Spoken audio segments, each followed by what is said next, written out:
Oke, sobat ya semuanya, selamat ketemu lagi dengan Agnes di sini di program Jalan Kehidupan Gak Terasa ya. Dan hari ini, saat ini nih, untuk program Jalan Kehidupan kali ini kita kedatangan satu narasumber yang luar biasa, yang Agnes secara pribadi sebenarnya kagum juga, masih muda tapi dipakai Tuhan dengan dahsyat deh pokoknya ya. Dan banyak juga untuk anak-anak muda dibawa datang kepada Tuhan, hal-hal yang ajaib, hal-hal yang luar biasa terjadi atas pelayanan yang satu ini. Nah, siapa itu satu ini? Kita sapa-sapa dulu. Halo, saya manggilnya sih enaknya Sasa ya, ya nggak sih? Iya. Halo Sa, gimana kabarnya hari ini? Baik, puji Tuhan, baik. Puji Tuhan. Bandung gimana? Bandung gimana nih? Dingin, macet. Dingin, macet Iya. pasti itu identik. Tapi kalau Bandung tuh enak makanannya nggak sih? Iya, ya, oke juga. By the way, sukanya apa nih? Kalau ke Bandung? Kalau di Bandung suka makan seblak. Seblak, wah, oh iya ya. Kalau seblak emang identiknya anak muda sebenarnya ya. Seblaknya yang pakai komplit ya segala. Iya. Segala benar-benar. Seblak itu adalah makanan favorit misalnya. Tapi kalau yang punya sakit-sakit mah tuh kayaknya harus dihindarin ya. Harus dihindarin. Oke, baiklah sobat dia semuanya. Hari ini kita akan dengerin satu tema yang luar biasa, itu jalan yang dipilih ya. Benar ya saya? Iya, betul. Iya. Jadi saat ini Agnes kasih waktu dan kesempatnya untuk hamba Tuhan Hadasa menyampaikan. Silakan. Oke, shalom semua. Yuk kita sebelum mulai saya mau ajak kita untuk berdoa sama-sama. Tuhan, kami mengucap syukur Tuhan buat kesempatan hari ini. Hamba percaya biar dimanapun kami berada, hadirat-Mu yang melingkupi kami, hadirat-Mu yang menyentuh setiap kami. Hamba percaya biar hari ini firman-Mu Engkau nyatakan di tengah-tengah kami. Hamba minta Tuhan biar Kau turunkan roh hikmat, wahyu dan pengertian di tengah-tengah kami. Roh Kudus, mari tolong kami, mari bantu kami untuk mengerti apa yang Engkau mau. Dan biar hari ini kebenaran firman Tuhan itu yang akan memerdekakan setiap hidup kami. Terima kasih Tuhan, di dalam nama Tuhan Yesus Kristus. Amin, amin, amin. Oke, saya akan memulai dengan satu cerita yang menurut saya ini menunjukkan bagaimana dalam kehidupan kita ini pasti akan selalu diperhadapkan dengan yang namanya pilihan. Mau tidak mau, suka tidak suka, kita pasti akan diperhadapkan dengan yang namanya sebuah pilihan. Dan ternyata ketika saya pelajari kembali akan cerita ini, membuat saya mengerti bahwa pilihan hidup kita itu menentukan begitu banyak hal. Tuhan telah memberikan yang namanya free will dalam hidup setiap kita. Tuhan memberikan yang namanya kehendak bebas dalam hidup kita. Bukan untuk membuat kita jatuh, tapi untuk mengajari kita untuk berhikmat, mengajari kita yang namanya ketaatan, mengajari kita yang namanya penundukan diri kepada Roh Kudus. Saudara, dan ketika kita hari-hari ini menjalani kehidupan kita, maka percayalah pilihan kita itu akan menentukan begitu banyak hal dalam kehidupan setiap kita. Saya mau ambil contoh, kalau saudara ada Alkitab, boleh buka sama-sama Rut 1 ayat yang pertama sampai ayat yang kelima. Rut yang pertama ayat yang 1 sampai ayat yang kelima. Pada zaman para hakim memerintah, ada kelaparan di tanah Israel. Lalu pergilah seorang dari Betlehem, Yehuda beserta istrinya dan kedua anaknya laki-laki ke daerah Moab untuk menetap di sana sebagai orang asing. Nama orang itu ialah Elimeleh, nama istrinya Naomi dan nama kedua anaknya Mahlon dan Kilion. Semuanya orang-orang Efrata dari Betlehem Yehuda. Dan setelah sampai ke daerah Moab, diamlah mereka di sana. Kemudian matilah Elimeleh suami Naomi, sehingga perempuan itu tertinggal dengan kedua anaknya. Keduanya mengambil perempuan Moab, yang pertama bernama Orpa, yang kedua bernama Rut, dan mereka diam di situ kira-kira 10 tahun lamanya. Lalu matilah juga keduanya, yakni Mahlon dan Kilion, sehingga perempuan itu kehilangan kedua anaknya dan suaminya. Arti nama Elimeleh itu adalah My God is King. Yang dia berkata, arti nama dia adalah Tuhanku adalah rajaku. Dan hari itu Elimeleh mengambil sebuah keputusan besar dalam hidupnya. Hari itu kelaparan melanda akan Bethlehem, dan Elimeleh yang artinya My God is King justru lari dari rumah roti, sebuah tempat yang berbuah, sebuah tempat yang itu seharusnya dia tinggal. Dia justru memilih untuk tinggal sebagai orang asing. Dan kalau dalam terjemahan kata menetap sebagai orang asing, Ibraninya itu katanya sojum, kayak bahasa Korea tapi ini bahasa Ibrani, yang artinya to sink, tenggelam, fear, ketakutan, dan to stir up trouble atau membangkitkan persoalan. Jadi Elimelech yang seharusnya tinggal di rumah roti akhirnya memilih untuk menetap sebagai orang asing yang ketakutan, tenggelam dalam persoalannya sendiri. Dan Bethlehem adalah sebenarnya destiny dari Elimelech. Itu adalah tempat yang Tuhan sediakan buat Elimelech. Tapi hari itu karena satu keputusan dari seorang yang bernama Elimelech membuat dia akhirnya menjauh dari destininya. Menetap sebagai, Alkitab berkata menetap sebagai orang asing. Kenapa? Because it's not where he belongs. Itu bukan tempat di mana seharusnya dia berada. Dia sudah disiapkan, tapi sekali lagi keputusan dalam hidup Elimelech membuat dia akhirnya dan keluarganya menjadi sengsara. Alkitab berkata di Rut 1 ayat yang ke-21a, dengan tangan yang penuh aku pergi, tetapi dengan tangan yang kosong Tuhan memulangkan aku. Ini menjadi tanda sebenarnya kalau kita perhatiin bahwa keluarga Elimelech meninggalkan Bethlehem itu dengan kondisi tidak miskin. Karena Naomi berkata dengan tangan yang penuh aku pergi keluar dari Bethlehem. Jadi hari itu jika Elimelech mengambil keputusan yang benar untuk tetap tinggal dalam destininya, maka sebenarnya potensi pembalikan keadaan itu sangatlah besar buat Elimelech dan keluarganya. Kok tahu? Karena 10 tahun kemudian muncullah Boas sebagai orang paling kaya di Bethlehem. Artinya kelaparan di Bethlehem itu tidak berlangsung lama. Tapi karena keputusan Elimelech, hanya karena takut miskin, takut mengalami hal yang tidak enak, dia mengambil keputusan berdasarkan kondisi, membuat akhirnya Elimelech tidak mendapatkan apa yang seharusnya dia dapatkan. Saudara, dan ketika saya baca akan firman ini, saya menyadari berapa banyak dari kita yang kita mengambil keputusan berdasarkan kondisi di sekitar kita.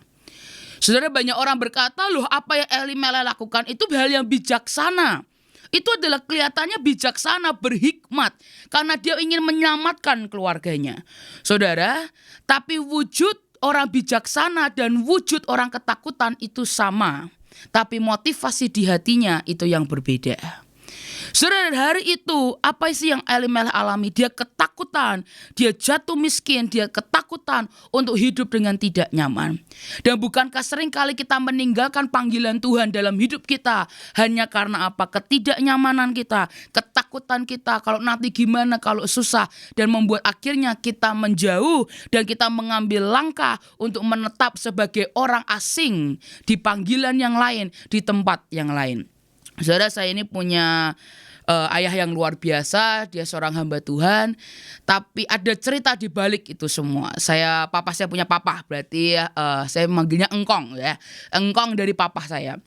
Saudara, dan beliau sebenarnya adalah orang yang pertama menerima panggilan Tuhan sebagai seorang hamba Tuhan. Itu yang paling pertama.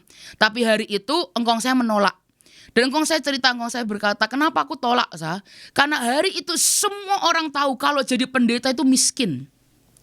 Dan aku lihat, engkong saya cerita, aku lihat orang-orang yang jadi hamba Tuhan tuh miskin. Hidup mereka harus buat orang lain. Itulah kenapa engkong pilih untuk jadi bisnis air minum waktu itu.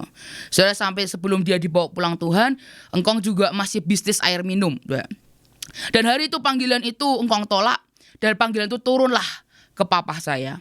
Dan ketika itu turun kepada papa saya, engkong saya bicara yang sama. Dia bilang, dia panggil saya, Gong, jangan, nanti kamu miskin. Udah kamu jadi bisnismen aja, nanti kamu miskin. Sudah, tapi hari itu papa saya tetap bersikukuh. Papa saya tahu itu panggilan yang dari Tuhan. Dan hari demi hari Tuhan buktikan, Tuhan nyatakan kuasanya luar biasa. Dan bukankah semakin hari kita melihat hamba Tuhan pun bisa diberkati Tuhan. Saudara, dan ketika engkong saya melihat akan kenyataan itu, membuat engkong saya cukup menyesal akan kenapa dia menolak panggilan Tuhan. Saudara, dan saudara tahu apa yang engkong saya lakukan? engkong saya tidak khotbah, engkong saya nggak bisa khotbah. Tapi apa yang engkong saya lakukan, engkong tuh muter dari gereja ke gereja, gereja kecil-kecil yang tidak pernah dipedulikan dengan orang. Engkong saya akan muter dari satu gereja ke satu gereja. Dia akan bantu, dia akan tanya ke pendetanya, kamu punya masalah apa? Bolehkah aku tolong? Kamu butuh bantuan apa? Kamu butuh pelajaran teologi apa? Dan engkong saya akan pulang ke rumah, dia akan carikan datanya. Itu di rumah sampai tumpukan kertas itu banyak banget. Bahkan sampai 3 hari sebelum engkong saya itu pulang, engkong itu masih muter. Engkong saya itu kena kanker prostat. Tapi Tuhan ajaib, katanya kalau kanker prostat itu kan sakit banget ya. Tapi engkong saya itu bilang gak kerasa sakit sama sekali.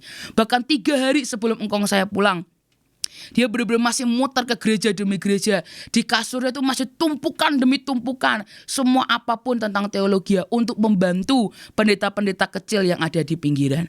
Saudara, ketika saya lihat itu Tuhan bicara dalam hidup saya, tidak pernah ada kata terlambat untuk menjawab akan panggilan Tuhan.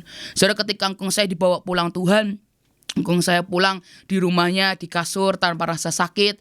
Beliau itu permintaan terakhirnya adalah ingin ketemu anak, menantu, cucu sampai cicit. Dan Tuhan kabulkan itu, kami datang dan hanya waktu dalam 2 menit beliau mengembuskan nafas terakhir dan beliau pulang. Ketika beliau pulang, banyak pendeta-pendeta datang dan bilang bagaimana hidup mereka dibantu oleh engkong saya. Saudara, dan saya mengerti gejolak akan engkong saya. Gimana pun juga dia melihat itu susah, itu sulit. Dan dia memikirkan keluarganya. Tapi sekali lagi, bukan berarti kita gak boleh berhikmat. Tapi kita harus mengambil sebuah keputusan berdasarkan apa kehendak Tuhan dalam hidup setiap kita. Karena ketika kita mencoba lari dari panggilan Tuhan, apakah jalannya terbuka? Jalannya terbuka. Itulah kenapa saya suka berkata ada satu titik dalam kehidupan kita. Tidak semua jalan terbuka itu adalah jalan Tuhan. Yunus waktu dia kabur dari panggilannya, Yunus ini namanya aja artinya merpati. Dia ini harusnya menjadi pembawa pesan Tuhan, Roh Kudus dalam hidupnya. Tapi hari itu dia lari, dia kabur, dia gak mau pergi ke Niniwe. Saudara, dan Alkitab berkata ketika dia kabur, jalan terbuka gak? Terbuka. Alkitab berkata waktu dia sampai kapalnya pas ada. Uangnya tersedia. Saudara, itu seakan-akan jalan terbuka begitu lebar untuk Yunus kabur dari panggilan Tuhan. Itulah kenapa saya suka berkata, jangan hanya karena jalan terbuka, kamu pikir itu jalan Tuhan.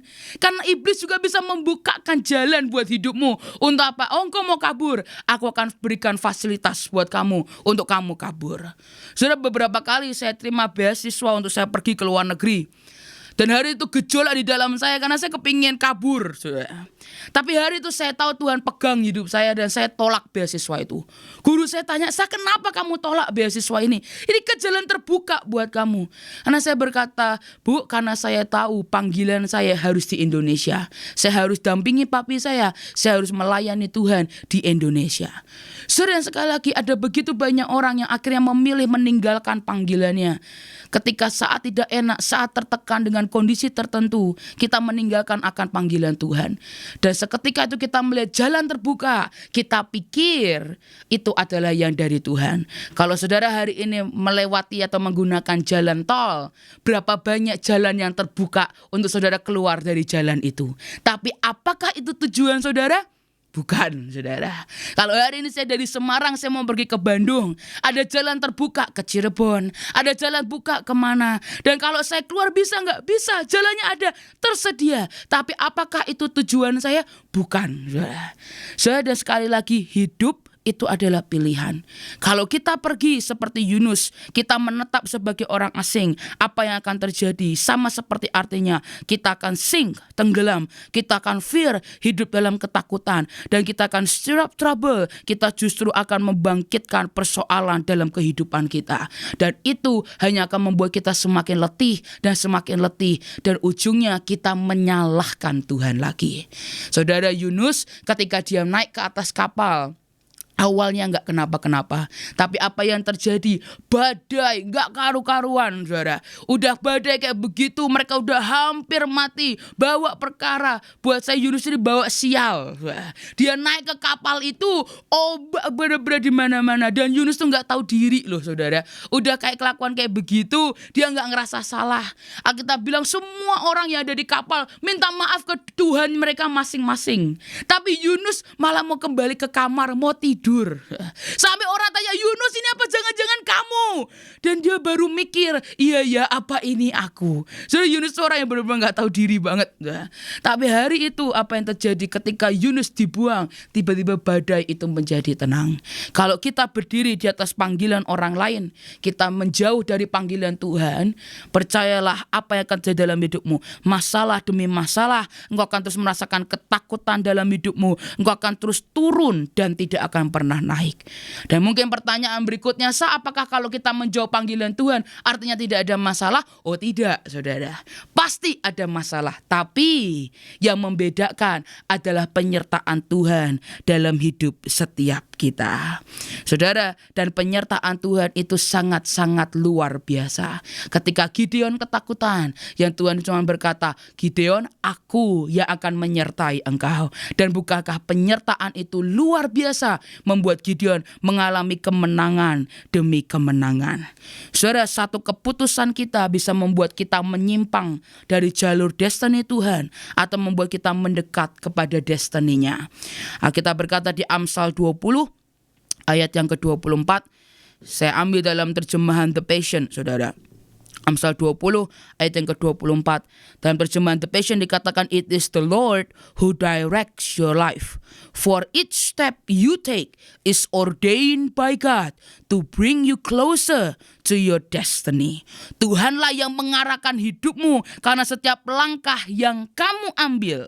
Saudara lihat ya, Tuhan mengarahkan, tapi langkah siapa yang ambil? Kita yang mengambil. Telah ditetapkan Tuhan, kalau kita mengikuti apa yang Tuhan tetapkan dalam hidup kita, itu untuk membawa kita berkata, jauh lebih dekat kepada tujuan kita. Saudara, dan hari ini karena begitu besar kasih Tuhan buat setiap kita, Dia berikan free will dalam hidup setiap kita. Tapi bisakah karena kasih kita kepada Tuhan, kita berkata, Tuhan, ambil free willku, paksakan rencanamu dalam hidupku, supaya hidupku tetap ada dalam jalurmu yang sempurna. Dan ketika suara itu berkata, this is the way, walk in it, inilah jalannya, berjalanlah. Dan kita dengan ketaatan dan roh penundukan diri, kita mengikutinya, dan itu akan membawa kita selangkah lebih dekat kepada destiny setiap kita. Saudara, hari ini saya melihat bagaimana apa yang di Alkitab dikatakan itu benar-benar terjadi. Alkitab berkata di akhir zaman akan ada begitu banyak orang yang tidak punya self-control, tidak punya ketaatan, tidak punya penundukan diri. Semuanya semau-maunya mereka, dan semua orang harus mengikuti apa yang dia mau. Bahkan Tuhan pun harus mengikuti apa yang dia mau. Saudara, percayalah itu hanya akan membawa kepada kesengsaraan dan malapetaka dalam hidup setiap kita. Tapi saya berdoa setiap kita punya roh penundukan diri dan roh ketaatan yang berkata, Tuhan, mari ambil alih hidupku, bawa aku dalam penetapan-Mu yang sempurna, supaya aku lebih dekat kepada destiniku. Saudara, dan kalau saudara perhatikan akan apa yang Naomi katakan, Rut 1 ayat yang ke-21a, saya ingin ulangi. Dia berkata, dengan tangan yang penuh aku pergi, tetapi dengan tangan yang kosong Tuhan memulangkan aku. Ketika saya baca ulang, inilah yang menjadi kunci supaya kita tetap terus ada dalam jalur Tuhan yang sempurna. Adalah apa itu? Rekayasa Tuhan. Saudara, setiap hari dalam hidup saya berkata, Tuhan, mari rekayasa hidupku. Saudara, dan itu yang Tuhan lakukan kepada Naomi. Apa yang terjadi? Tuhan merekayasa sedemikian rupa sampai Naomi harus kembali kepada destininya. Di manakah itu? Di Bethlehem. Dia bukan menetap di tempat orang asing, tapi dia harus kembali kepada Bethlehem. Saudara, di rekayasa Tuhan itu tidak seindah kata-kata atau story tale atau kisah dongeng, di mana kita dengan Bu, ayo nak, mari pindah ke sini. Ayo nak, ini nak ada makanan di sini. Ayo pindah. Bukan, saudara. Mungkin sering kali Tuhan harus merekayasa dengan caranya. Mungkin Tuhan berkata, nak, karena kasihku padamu, aku harus merekayasa engkau. Engkau harus melalui banyak proses kedagingan. Tapi ujung-ujungnya apa? Supaya engkau kembali dalam jalurku yang sempurna. Itu sama terjadi kepada Yunus. Apa yang terjadi ketika dia lari meninggalkan Tuhan? Yunus 1 ayat yang ke-15 sampai ayat yang ke-17. Yunus 1 ayat yang ke-15 sampai ayat yang ke-17. Kemudian mereka mengangkat Yunus lalu mencampakkannya ke dalam laut, dan laut berhenti mengamuk. Orang-orang itu menjadi sangat takut kepada Tuhan, lalu mempersembahkan korban sembelihan bagi Tuhan serta mengikrarkan nazar. Maka atas penentuan Tuhan, datanglah seekor ikan besar yang menelan Yunus, dan Yunus tinggal di dalam perut ikan itu 3 hari 3 malam lamanya. Apa itu? Rekayasa Tuhan. Dalam penentuan Tuhan kirim ikan. Saudara, ketika seakan-akan kita mengambil keputusan yang terlalu fatal, salah, Tuhan kita tuh tidak pernah kalah. Tuhan kita tidak pernah salah, dia tidak pernah gagal, karena tidak ada orang yang terlalu jauh untuk kasihnya mengejar dan menangkap kita kembali. Saudara, bahkan ketika Yunus di tengah laut, saudara, Tuhan kirimkan seekor paus, hanya supaya apa? Untuk dia kembali kepada panggilannya. Naomi dibuat habis, gak punya apa-apa. Yunus dibuat dengan kembali laut mengamuk, membuat Yunus dibuang ke laut, harus dimakan oleh ikan paus 3 hari 3 malam. Kenapa sih Tuhan lakukan itu semua? Untuk supaya kita kembali kepada Bethlehem kita kembali kepada destiny, kita kembali kepada tempat di mana Tuhan sudah memanggil setiap kita. Saudara, dan sekali lagi, tidak ada yang bisa menjamin kita untuk tidak pernah buat keputusan atau langkah yang salah, kecuali Tuhan menjamin dan merekayasa setiap kita. Sama seperti engkong saya, Tuhan harus buat sedemikian rupa sampai dia melihat dan dia harus kembali kepada rekayasa Tuhan. Dia harus kembali kepada panggilan Tuhan. Tapi apapun itu, saudara, setiap hari mari kita berdoa dan berkata, Tuhan, mari rekayasa aku supaya aku memilih tepat seperti yang Engkau mau. Roh Kudus jadi guru dalam hidupku. Alkitab berkata, taruh guru itu di hatimu, tempat di mana matamu bisa melihat, tempat di mana telingamu bisa mendengar, di mana dia akan berkata, this is the way, walk in it. Dan saudara akan melihat bagaimana hidupmu akan menjadi berkat yang luar biasa untuk banyak orang. Saudara, saya akan tutup dengan cerita kesaksian ini. Tadi malam saya baca cerita ini dan menurut saya ini memberkati sekali. Suatu hari ada seorang perempuan, dia seorang hamba Tuhan. Dan hari itu ketika dia seperti hari Minggu pada biasanya, dia mau pergi ke gereja, saudara. Dan dia sudah pakai dress yang begitu cantik, dress yang begitu panjang. Dan hari itu tiba-tiba Roh Kudus bilang begini, hari ini pakai legging. Dia mikir, ngapain pakai legging? Roh Kudus, wah, aku udah pakai dress panjang, ini udah gak akan kelihatan apa-apa. Tapi ketika itu dia mau keluar dari rumah, Roh Kudus bilang lagi, hari ini pakai legging. Sering ketika dia dengar itu, akhirnya dia taat. Dia kembali ke kamarnya, dia pakai legging. Meskipun dia mikir, ini buat apa? Aku udah pakai dress, ngapain aku harus pakai legging?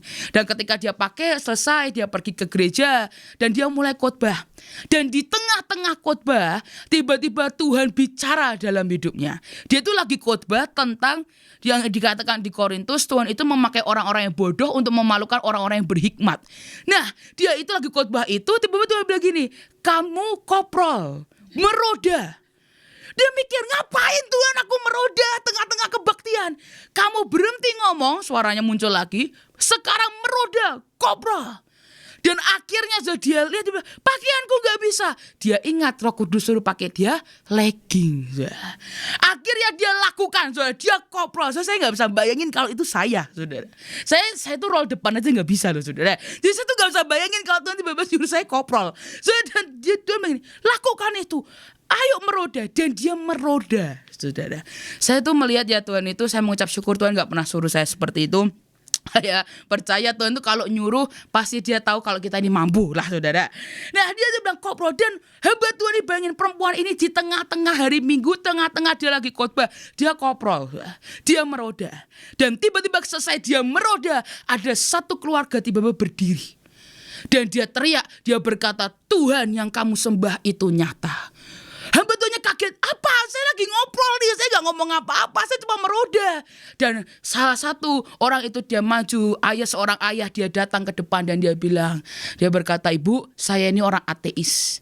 Dan hari ini saya datang ke tempat ini, saya bilang, Tuhan siapapun lah, siapapun Tuhannya siapapun. Kalau hari ini yang berkhotbah tiba-tiba koprol, di tengah-tengah khotbahnya, aku percaya engkau itu nyata, aku akan ikut engkau. Dan dia berkata, aku akan bawa satu keluargaku baptis dan terima Tuhan. Saudara, hari itu banyak orang menertawakan ketika dia koprol, tapi buat satu orang ini hidupnya diubahkan. Saudara, dan ketika itu dia berubah jadi Kristen, dia terima Tuhan, saudara, dan dia bawa jutaan orang kembali kepada Tuhan. Saudara, itu dimulai dari apa? Act of obedience, dengan ketaatan suara Roh Kudus yang berkata, this is the way, walk in it. Inilah jalannya, pilih jalan ini. Sekalipun kelihatannya konyol, sekalipun kelihatannya itu mengerikan, tapi kalau engkau pilih Tuhan, engkau pilih jalannya, maka jalanmu akan disebut jalan yang berbahagia. Dan engkau akan lihat bagaimana hidupmu akan menjadi berkat untuk banyak orang. Tuhan Yesus memberkati. Untuk pembagian firman-Nya pada malam hari ini Jalan Kehidupan. Terima kasih ya, Sa. Oke, Sobat Dios semuanya, kembali lagi bersama Agnes dalam program Jalan Kehidupan nih, Sobat Dios. Yang pastinya Agnes percaya setiap apa yang sudah kita dengarin tadi di segmen sebelumnya itu boleh memberkati kita. Jalan mana nih yang harus kita pilih? Mungkin saat ini pada malam hari ini Sobat Dios lagi dengerin, iya ya aku lagi di persimpangan nih misalnya. Apalagi misalnya ada Sobat Dios nih yang sekarang lagi sekolah kelas 3 terus mau masuk kuliah nih. Aduh, ada yang bilang saya harus masuk ke sekolah Alkitab. Ada yang bilang harus sekolah musik. Ada yang bilang kayaknya bisnis. Jadi bingung gitu ya apa yang harus dilakukan gitu. Tapi aku percaya apa yang kita udah dengar nih, intinya sih sebenarnya kita harus tanya Tuhan, terus juga harus bergaul dengan orang-orang yang kasih inputannya yang bagus ya sebenarnya. Kalau inputannya yang aneh-aneh jadi aneh biasanya. Nah, kali ini ada pertanyaan nih buat Sasa dari segi Sasa sendiri sebagai seorang hamba Tuhan. Nah, pastikan awalnya nih, pertama, waktu Sasa misalnya waktu masih sekolah, cita-citanya apa sih sebelumnya sebenarnya? Kalau ngomong cita-cita tuh mas saya rada unik ya. Kalau cita-cita saya tuh dulu pengennya jadi kasir. Jadi pengen tukang parkir. Serius. Aku pernah ditanya di sekolah, saya pernah tanya sekolah, saya jawabnya gitu. Saya pengen jadi kasir, saya pengen jadi tukang parkir, sama kepingin jadi tukang pijet. Bener. Iya. Karena saya lihat kok kayaknya hidupnya enak gitu. Waktu kecil banget. Tapi ternyata waktu lebih kecil lagi waktu SD saya pernah ditanya sama papa saya, kamu tuh waktu kamu besar pengen jadi apa? Saya jawabnya pengen jadi guru sama pengen jadi hamba Tuhan. Wah, jadi saya sempat akhirnya kenapa pengen jadi guru, karena sebenarnya karena malas sekolah kan. Jadi kayak guru jadi enak deh, kalau jadi guru tuh enak gitu. Kayak tinggal bikin soal, ngajar doang, waktu ujian tinggal nilai-nilai, kayak tuh enak gitu. Dia itu sih kalau tuh cita-cita waktu kecil itu. Tapi juga pernah berubah lagi kan, namanya anaknya berubah-berubah. Kadang berubah juga pengen jadi businesswoman gitu-gitu. Ya. Nah, kalau tadi kan guru karena enak. Nah, waktu kepikiran jadi hamba Tuhan, ada enaknya apa tuh? Pasti ada segi enaknya. Waktu itu saya juga gak tahu sih kenapa saya jawabnya gitu ya. Mungkin karena lihat papa kayaknya. Lihat papa, jadi hamba Tuhan, jadi ikut jadi hamba Tuhan gitu. Waktu karena mikirnya kayak begitu. Dan akhirnya saat ini dikenal sebagai seorang hamba Tuhan nih. Yeah. Nah, pastikan saat itu menentukan untuk mengambil jalan sebagai hamba Tuhan, ada apa sih istilahnya tuh, peneguhan kah, atau yakin ini nih jalan yang Tuhan kasih tuh, pilihan jalan yang Tuhan kasih apa nih, Sa? Bisa ceritain nih buat Sobat Dia semua. Kan dalam kehidupan tuh kan menurut saya pribadi ada yang bisa memilih, ada yang dipilihkan. Nah menurut saya bagian tergolong dipilihkan. Karena nggak pernah saya satu kali pun bilang ke papi, kecuali yang waktu kecil itu ya. Waktu sekarang saya bilang, papi saya mau jadi hamba Tuhan gitu. Pengen jadi pendeta, itu hampir-hampir sebenarnya nggak pernah sama sekali. Cuman deep down inside, di dalam hati yang paling dalam, hati paling kecil, tahu kalau suatu saat saya akan mungkin jadi kayak papi. Meskipun sadar diri itu hal yang mustahil. Karena dengan semua latar belakang keminderan, kan kelemahan dan segala macam, membuat saya jadi bilang kayaknya nggak mungkin deh. Tapi deep down tahu akan jadi seorang hamba Tuhan. Dan itu banyak banget hamba Tuhan dari saya tuh waktu kecil nggak pernah ikut sekolah minggu. Dipaksa sama papi harus ikut kebaktian minggu. Oh, jadi ibadah yang... Iya, jadi ibadah ikut sama umum. Jadi saya mau gambar, saya mau warnai, saya mau ngapain, boleh bebas. Tapi saya harus duduk di tengah-tengah orang-orang tua. Dan semua hamba-hamba Tuhan, luar negeri, dalam negeri, semua mungkin yang lihat ya orang-orang tua banyak, yang kecil cuma saya gitu. Dan banyak banget mereka yang dimanggil saya ke depan dan mereka tanya, kamu akan jadi hamba Tuhan. Dan itu mungkin hampir 5 orang lebih kali yang menubuati, kamu suatu saat kamu jadi hamba Tuhan, kamu akan khotbah ya. Saya waktu kecil cuma oh iya amin gitu aja, sebenarnya nggak ngerti sebenarnya apa sih jadi hamba Tuhan, sebenarnya nggak ngerti sama sekali. Tapi sebenarnya papi sih yang akhirnya kayak mendukung gitu. Waktu umur 17 tahun mulai khotbah, mulai sharing kecil-kecil, mulai muter ke beberapa gereja yang papi bilang boleh nggak kamu kasih kesempatan buat anakku untuk sharing, untuk khotbah gitu ya. Itu sih sebenarnya dari awalnya di situ sampai umur 20 tahun ketika papi dibawa pulang Tuhan. Nah itu seperti tidak ada pilihan lain. Karena harus menggantikan jadwal papi itu kurang lebih 2 tahun. Jadi jadwal papi itu udah set selama 2 tahun. Dan beberapa ada yang cancel, tapi beberapa dari mereka tetap pingin anak atau siapapun untuk menggantikan papa untuk khotbah di gereja itu. Jadi mau tidak mau akhirnya kayak terpaksa harus jadi hamba Tuhan waktu itu. Akhirnya terpaksa banget lah sebenarnya. Tapi ya lama-kelamaan mulai jalan, udah hampir mau 7 tahun, udah nggak terasa terpaksa lagi. Tapi saya tahu ini panggilan Tuhan lah dalam hidup. Tapi puji Tuhannya udah diancang-ancang ya. Kalau misalnya nggak diancang-ancang, kayaknya kebayang nggak sih? Diancang-ancang pun aja tetap kaget gitu. Waktu umur 20 tahun tuh, dan sebelum papi meninggal itu kan 2 bulan sebelumnya diajak khotbah duet sama papa 2 kali. Nah itu terus habis itu nggak lama papi bawa pulang Tuhan. Jadi kayak saya juga bilang Tuhan baru 2 kali gitu, baru 2 kali nih duet sama papi kok udah dibawa pulang Tuhan gitu. Tapi di situ saya tahu Tuhan sedang merekayasa supaya aku mau berdiri di panggilan itu. Ya. Dia luar biasa, setidaknya udah dipersiapin ya. Nah sekarang nih lanjut nih, waktu udah mutusin, pasti kan berjalannya waktu yang sekarang udah 7 tahun. Awal-awal tahun tuh, nih sok tahu nih si Agnes, pasti agak sulit gak sih? Sosok tahu nih Agnes. Nah apa misalnya ada masalah apa, terus gimana yang dilakukan oleh Sasa untuk tetap berdiri pada panggilan itu? Saya udah mempertanyakan panggilan itu dari sebelum papi saya meninggal, lebih tepatnya. Waktu umur 17 tahun khotbah pertama kali cuma 2 menit, cuma ngomong ayat firman, terus cuma ngomong intinya, amin, saya turun. Wah dimaki-maki orang, dimarahin orang. Saya datang jauh-jauh buat dengerin kamu khotbah cuma 2 menit. Lalu segala tuh, dan saya bilang, ya mohon maaf tante, tapi saya juga nggak tahu mau ngomong apa. Saya bilang, saya cuma tahu ini doang. Oke, udah sekali gagal. Dia coba lagi khotbah 40 menit, berhasil. Tapi saya turun dari mimbar, orang bilang gini, maaf ya, tante tuh nggak paham kamu khotbah apa. Saya bilang gini, nggak apa-apa tante, saya juga nggak paham tadi ngomong apa. Yang penting 40 menit. Tadi itu sebenarnya hari-hari itu saya bilang gitu, Tuhan nih yakin gak sih? Saya bilang, yakin mau pakai orang kayak saya bilang gitu. Sampai satu titik tiba-tiba dibuatkan KKR dengan anak-anak youth.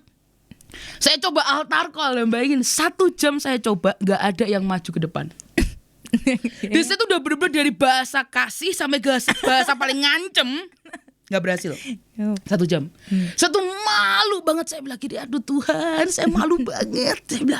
Saya sampai selesai, Bu Gembalanya sempat bilang kayak, nggak apa-apa ya, tadi itu sebenarnya ibu mau maju kok. Tadi beberapa anak mau maju tapi malu. Saya cuma bilang nggak apa-apa Bu, nggak usah hibur saya. Saya tahu kalau nggak ada yang mau maju ya emang nggak ada yang mau maju aja. Jadi saya tuh pulang malu banget. Saya setiap hari, setiap malam saya bilang gini, Tuhan, yakin mau pakai orang kayak saya gagal nih, saya bilang. Dan kemudian saya dicoba lagi dibuatkan KKR umum kesembuhan ilahi, yang datang tuh hampir 2.000 orang sakit. Karena muka saya dipajang gede-gede dan di bawah tulisan Putri Pendeta Petrus Agung Purnomo.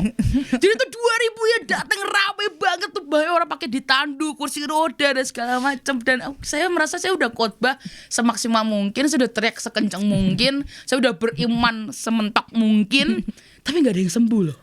Bener-bener gak ada yang sembuh. Terus saya sampai malu banget, saya sampai gak tahu muka mau taruh di mana. Saya tuh malu banget. Dan setiap malam saya kan ke kamar papi saya, bilang, Pi, yakin Tuhan yakin mau pakai orang kayak saya. Dia bilang, ini udah gagal terus loh. Saya bilang, ini gak bisa. Dan bahkan dan beberapa kali saya tuh pernah lihat ada orang itu, kan dulu tuh saya punya keinginan kalau mendoakan orang tuh harus rebah. Karena saya pikir, kalau rebah itu manifestasi Tuhan. Dulu saya mikirnya gitu kan, dan itu keren banget. Betul, saya tuh diurapin, itu luar biasa. Dan waktu itu saya tuh lihat ada orang itu intinya mendoakan ngaco lah. Dia supaya orang itu jatuh, orang itu dijegal. Bener-bener jatuh di smackdown, bam. Dan bodohnya saya lihat, saya kepingin niru. Karena saya bilang gini, aduh saya kepingin banget. Karena Tuhan bilang ini panggilanku kan. Dan semua orang bilang iya ini panggilanku. Dan suatu saat saya coba itu di Australia. Saya pergi dengan papi. Dan papi tiba-tiba undang saya, ayo maju doakan. Dan waktu saya doain, saya ketemu dengan satu tante-tante ya, badannya lebih kecil dari saya. Saya coba, untung gak saya smackdown banget sih, cuman kaki saya tuh udah di belakang. Jadi kayak sebenarnya, dan saya udah dorong-dorong, saya tahu satu titik tante ini gak akan kuat lah untuk dia berdiri. Dan tiba-tiba bam, jatuh. Dan itu bangganya saya bilang gini, wah, saya di orangnya diurapi Tuhan. Saya bilang bangga banget. Dan Tuhan hantam saya langsung. Tiba-tiba ibunya berdiri, bilang, ngapain kamu barusan? Saya coba bilang, maaf tante. Gak tadi cuma pengen nyoba sekali. Maaf tante. Saya coba bilang. Dan itu jadi pelajaran yang paling berharga. Sejak itu saya hampir menyerah. Dan saya bilang, udahlah Tuhan, kayak ini bukan deh. Saya bilang, ini kayak bukan panggilan saya nih. Kayak salah nih Tuhan, ada saya yang salah ini, saya bilang. Sampai papi tiba-tiba meninggal, dibawa pulang Tuhan. Saya masih ingat di tahun yang sama, akhir tahun ada KKR di Jakarta, di ICE. Dan saya ingat masih hampir berapa, 20.000 atau berapa yang datang dari seluruh Indonesia. Dan itu saya masih ingat, saya diberikan mic. Dan saya dikasih tahu, ayo kamu boleh khotbah, kamu boleh sharing, kamu boleh altar call, kamu boleh doain orang, bebas, lakuin apa yang Tuhan mau. Sejujurnya saya takut. Dan saya terus mempertanyakan Tuhan, yakin. Dan saya cuma bilang gini, Tuhan, ini waktu yang tepat untuk mempermalukan anak-anakmu di hadapan seluruh Indonesia. Ini kalau saya ngomong gak ada yang paham, saya altar kalau gak ada yang maju, saya doain gak ada yang merasakan apapun, berarti selesailah sudah panggilan saya. Berarti ini bukan panggilan saya. Tapi Tuhan ajaib sih. Saya keingat omongan papi saya. Saya ini kan orang tipe suka kabur sebenarnya. Dan papi saya bilang gini, kalau kamu kabur dari panggilanmu, kamu akan senang sesaat. Tapi setelah itu kamu akan menyesal kenapa kamu tidak ambil kesempatan itu seumur hidupmu. Tapi kalau kamu berani berdiri di atas panggilanmu, takutmu cuma di depan. Tapi begitu kamu berdiri di atas panggilan Tuhan, kamu akan lihat penyertaan Tuhan dalam hidupmu. Wah, perkataan itu tiba-tiba ingat lagi. Dan hari itu saya ambil mic, saya cuma gak ngomong apa-apa, saya gak minta tolong siapapun, saya cuma bilang, Tuhan tolong Tuhan. Begitu saya berdiri di atas mimbar, saya sampai sekarang saya lupa saya ngomong apa. Tapi yang saya tahu semua orang paham, karena tiba-tiba tanpa saya mikir itu keluar dari mulut, siapa yang mau doakan, mari maju ke depan. Baru saya mikir, saya bilang, aduh Sal, ini gimana kalau gak ada yang maju. Dan saya lihat tuh ribuan orang maju ke depan. Dan bahkan hari itu sampai panggungnya itu sempat jebol ke bawah karena terlalu banyak yang naik ke atas. Dan saat itu terakhir mendoakan, saya bilang, Tuhan ini gimana, doainnya gimana? Kan gak mungkin saya jegal satu-satu kan. Saya bilang, ini ribuan nih yang di depan. Dan saya lihat ada 2 anak gadis di paling depan, saya doain yang kiri. Saya bilang, udahlah Tuhan, gak tahu lah. Saya bilang, ini bukan saya, ini engkau. Saya doain yang kiri, yang rebah yang kanan. Bam! Yang saya doakan, lihat kanan, lihat kiri, bingung. Dan semua rebah yang tidak saya sentuh tuh rebah. Dan itu terekam kamera sampai sekarang saya simpan tuh video karena buat itu mengingatkan saya akan kejadian hari itu. Saya lihat yang ujung sana, oh yang itu belum dari saya jalan dan itu orang rebah, bam, saya nyampe kosong. Saya kembali ke tengah, saya bingung banget dan semua orang puji saya, kamu luar biasa. Saya bilang, luar biasa dari mana? Saya doain yang kiri, yang rebah, yang kanan. Saya bilang, saya mau doain orang, saya belum nyampe, udah habis, gak ada. Dan saya tuh lihat video itu berkali-kali, saya sampai mikir, kok bisa ya? Dan di situ saya tahu, ternyata ketika kita hidup dalam panggilan kita,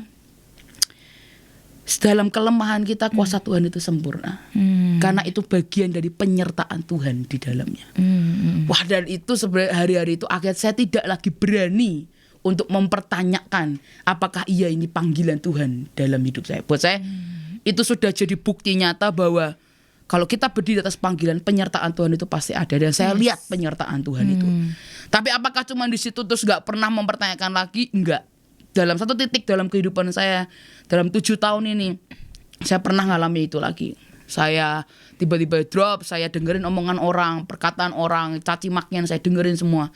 Dan itu hampir membuat saya berhenti jadi hamba Tuhan. Saya bilang, udahlah, kalau omongan saya salah terus, saya bilang kayaknya juga gak semua orang gak bisa nangkep apa yang saya ngomong. Semua video dipotong-potong, dijadikan rekayasa dan segala macam. Buat saya udahlah berhenti aja. Saya udah gak kuat caci makian tuh, waktu itu ngeri banget.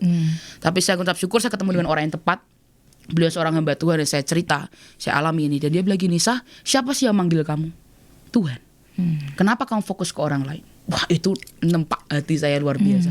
Buat saya, iya ya, yang manggil saya kan Tuhan. Kenapa saya perlu dengerin orang lain? Dengerin untuk masukan baik.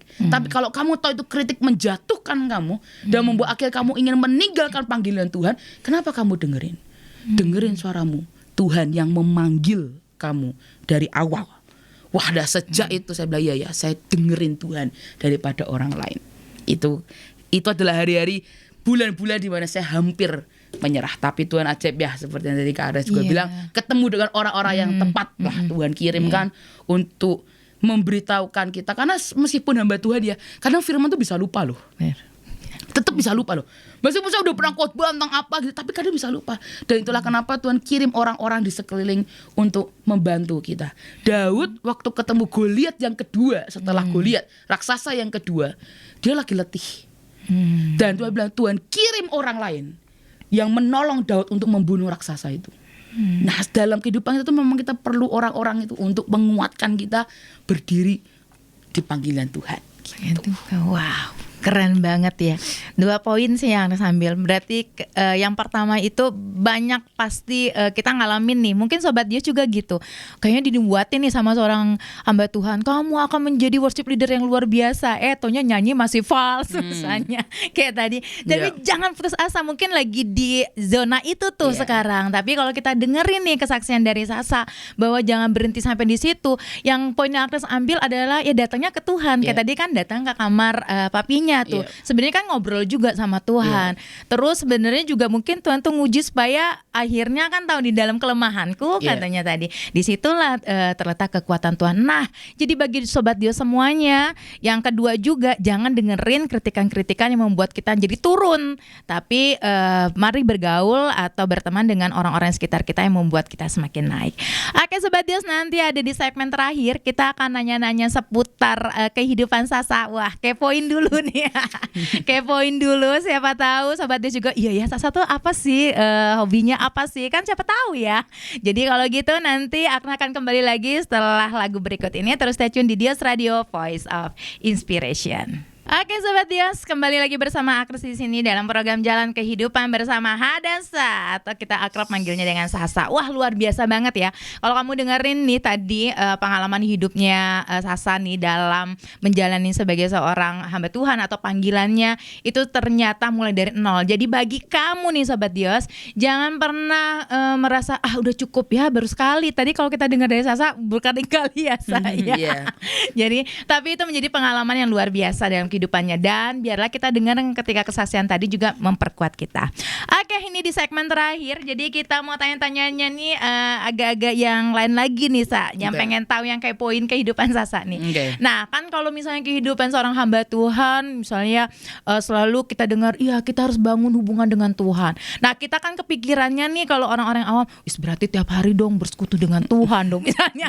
Apalagi kalau misalnya padat pelayanannya, mempersiapkan khotbah misalnya, terus ada puasanya. Ini mereka pernah nggak ya shopping ya misalnya? Mereka pernah nggak sih kulineran gitu ya? Pernah nggak sih nonton drama Korea?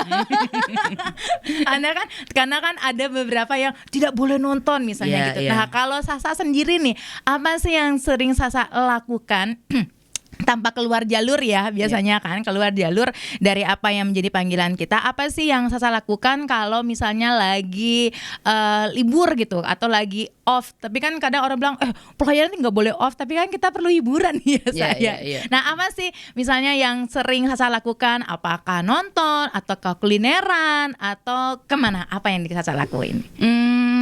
Kalau shopping sama kulineran hampir-hampir sebenarnya jarang banget sih. Kalau liburan yang memang keluar dari Semarang ya mungkin lah lihat-lihat, tapi hampir sebenarnya jarang. Cuman biasanya kalau di rumah lagi off, lagi nggak ada pelayanan, tapi memang dari dulu aku diajarin sama Bu Nani gitu. Bu Nani pernah bilang kalau sekalipun lagi tidak ada jadwal khotbah harus tetap belajar firman gitu. Jadi itu tetap ada setiap hari gitu. Jadi minimal mungkin 1 jam 2 jam memang duduk dengerin firman, belajar firman itu pasti ada. Tapi sisanya saya tuh sebenarnya anak rumahan banget gitu. Jadi kan di rumah ada keponakan-keponakan, terus sekarang punya anak juga yang dikasih Tuhan tanpa harus hamil, dapat dari Tuhan itu. Jadi seringnya di rumah main sama keponakan-keponakan sama anak. Kadang ya cuman bisa kayak nganterin sekolah, nanti jemput sekolah. Nanti kalau enggak kan saya suka gambar, paling gambar, terus berenang, main sama anjing, udah gitu-gitu aja sih sebenarnya. Ya hampir-hampir ya normal selainnya orang normal aja gitu. Kalau nonton dibilang nonton karena papi itu juga suka nonton. Jadi papi suka nonton segala macam dari manapun lah suka gitu. Jadi saya juga suka gitu karena dari dulu juga diajak papa nonton. Jadi nonton kadang ke bioskop, tapi itu jarang banget ke bioskop. Atau biasanya kayak drama Korea juga nonton. Ada nonton drama Cina, Jepang, Amerika pun juga nonton lah, barat gitu, nonton hampir semua ditonton sih gitu. Jadi ya biasanya ya cuma gitu-gitu aja sih paling kegiatannya. Nah, kalau misalnya makanan favoritnya nih, misalnya apa sih sukanya? Kalau makanan favorit yang hampir nggak pernah bosan sebenarnya soto. Jadi soto. Dulu karena waktu papi masih ada, setiap Sabtu pasti akan makan soto. Tiap Sabtu itu berarti tiap Sabtu pasti. Meskipun papi ya kadang tiap hari sih dan tiap pagi. Dulu sampai ada orang berkatin papi buat khusus, Pak ini uang buat bapak makan soto. Keren banget tuh gitu. Jadi itu karena memang papi suka banget sama soto gitu. Nah biasanya Sabtu papi bawa kita makan ke soto yang dekat rumah gitu. Emang biasa setiap Sabtu kita makan di situ. Makanya kalau orang-orang tanya soto yang Pak Agung paling suka, ya suka semua soto, tapi setiap Sabtu paling suka yang ini gitu. Karena paling manis lah. Kalau orang Semarang kan suka manis. Dan yang paling manis dari semua soto tuh yang ini. Kalau Kong Yusak punya soto lagi langganan lain. Ya itu deket rumah Engkong, deket rumah itu. Jadi beda-beda tiap orang suka sotonya lain-lain gitu. Nanti kalau Minggu Papi punya soto langganan sendiri lagi yang beda lagi. Iya. Nah karena ikut makan soto terus Sabtu Minggu akhirnya lama-lama suka juga akhirnya. Kalau lagi misalnya dari luar kota jauh pulang-pulang pasti mintanya makan soto gitu sih. Wah berarti sukanya soto nih Sobat Diosi ya. Sasanya. Nah yang berikutnya nih banyak nih jadinya si Agnes kepo banget. Kan Sasa udah pergi-pergi kemana-mana nih. Kita bicara Indonesia nih dari Sabang sampai Merauke. Kota mana yang paling berkesan Sasa pernah datangin nih? Misalnya dari makanannya atau misalnya kan sukanya dijamu orang. Oh silakan. Nah tuh biasanya kan suka ada yang berkesan. Oh ada seorang ibu atau apa? Ada nggak sih kota yang berkesan menurut Sasa? Kota yang berkesan ya, apa ya? Hampir semua berkesan sih sebenarnya. Hampir semua berkesan karena juga ketemu orang-orang yang baru gitu-gitu, yang kadang nawarin makanan apa gitu. Cuman yang paling lumayan berkesan itu kalau pergi seringnya ke Manado. Kenapa? Ini orang Iya kan dulu sering banget ke Manado, ke Tomohon, ke kota Mobagu. Pokoknya sering ke daerah-daerah situ, terutama Manadonya sih gitu. Dulu sering banget, terus kayak ke pelosok-pelosok gitu dulu sering banget gitu. Ya makanannya menarik. Biasanya dikasih tuna ya. Suka ikan ya. Nggak pernah sebenarnya kalau biasanya nggak pernah makan tuna, cuma makan salmon. Cuma gara-gara ke Manado jadi makan tuna. Biasanya nggak suka tuna, tapi gara-gara ke Manado suka tuna, mau makan tuna yang mentah, akhirnya juga mau. Dan ternyata aku baru tahu kalau itu penyetok seluruh dunia dari Manado tuna. Jadi itu yang paling berkesan sih, orang-orangnya juga keren juga. Kelihat paling berkesan gerejanya banyak juga ya. Tiap jalan dikit gereja, tiap jalan dikit gereja, keren banget nih tiap jalan. Ada gereja kalau minggu rame semuanya. Jadi ya itu paling berkesan, mungkin Manado lah ya. Manado ya.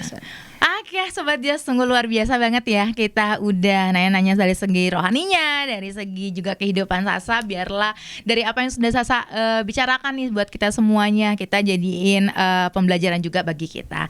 Nah di akhir kata nih, atau di akhir dari jalan kehidupan nih Sa, ada pesan apa nih buat Sobat Dio semuanya? Mungkin sekarang lagi di persimpangan jalan, nentuin jalan kehidupannya, istilahnya jalan mana jangan sampai salah pilih. Mungkin juga dalam bidang studi, kerjaan, mungkin jodoh, mungkin ada atau ada hal lain. Mungkin ada pesan dari Sasa yang ingin disampaikan sebelum kita mengakhiri jalan kehidupan saat ini.